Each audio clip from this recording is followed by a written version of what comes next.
WUSA 9 Weather Impact is sponsored by Morgan & Morgan.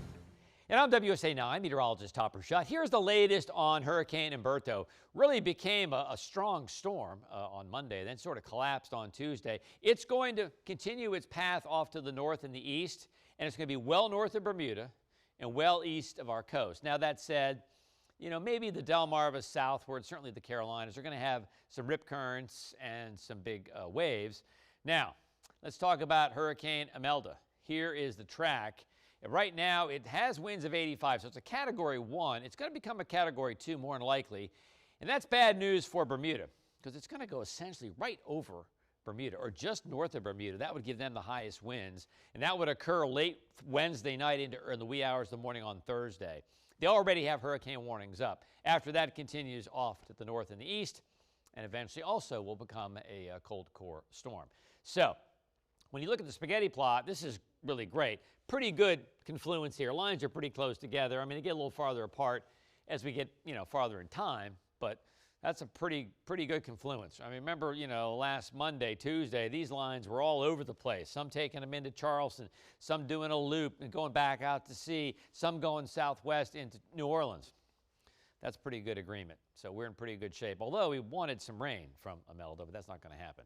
Okay. Allergy index. Well, give me kind of a break. Trees low, grass is low, ragweed low, mold spores high. As we go through the week, this should come down, and unfortunately, ragweed will go up. This is ragweed season. It's not really grass season or tree season.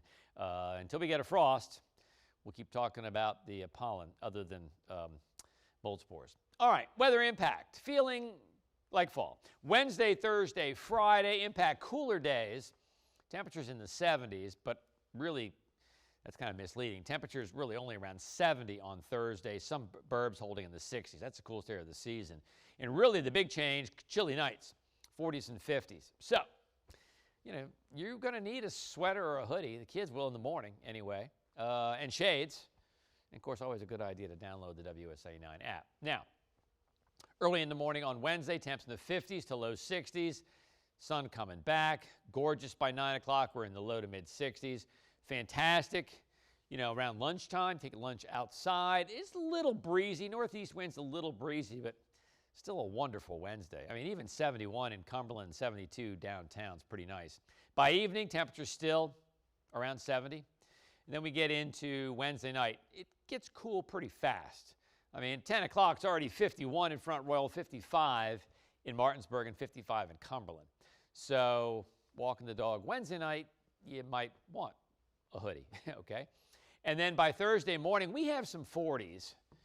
45 Martinsburg, 44 Winchester, maybe a 37 Front Royal. So probably one of the chilliest, maybe the coldest of the morning so far for the season anyway. But then a pretty good day. I mean, we're back in the 50s at 9 o'clock, so this is definitely, sweater or hoodie morning. And then near 70 downtown by lunchtime, still in the 60s, back to the north and west. And I think most of you folks will stay in the 60s all day. By 6 o'clock, we're back in the upper 60s, even 67 in Fredericksburg. So this is one of the coldest days so far of the season, but a gorgeous day on Thursday. I mean, you have outdoor plans Thursday night, you're fine. Just also bring a hoodie or a quarter zip or something. By 11 o'clock, temps are, already 51 in Leesburg and 52 in Martinsburg. So it gets cool pretty fast as we get into Thursday night.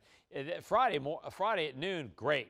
Temperatures in the 60s to around 70, mostly sunny skies. So, temps the next few days. We dip a lot on Thursday, but then we're back in the mid-70s Friday. We're back to 80 on Saturday and 80 on Sunday. That's pretty nice. Terps in town. Even, for high school football in the Terps game, it's going to be warm during the game, but remember to take a hoodie because it gets cold pretty fast at night. Hey, guess what? It stays in the low 80s Monday and Tuesday of next week, and then we're back in the low 70s as we get into the following weekend. So here we go. Skies become mostly sunny on Wednesday, 74. We scratch and claw to get to 70 on Thursday, 60s in the burbs, and then mid-70s also on Friday, mostly sunny. Again, high school football, great. By the time you leave, temps will fall pretty dramatically. In fact, back in the 50s in the burbs. Great on Saturday for the Terps game, 3:30 kickoff as we host the Huskies. But it, too, will be a little chilly late after the game. Keep that in mind. Gorgeous on Sunday. around 80, and then more clouds next week. Wish we had some drops, but we don't. High temperatures around 80. We'll call it partly cloudy next Monday and Tuesday.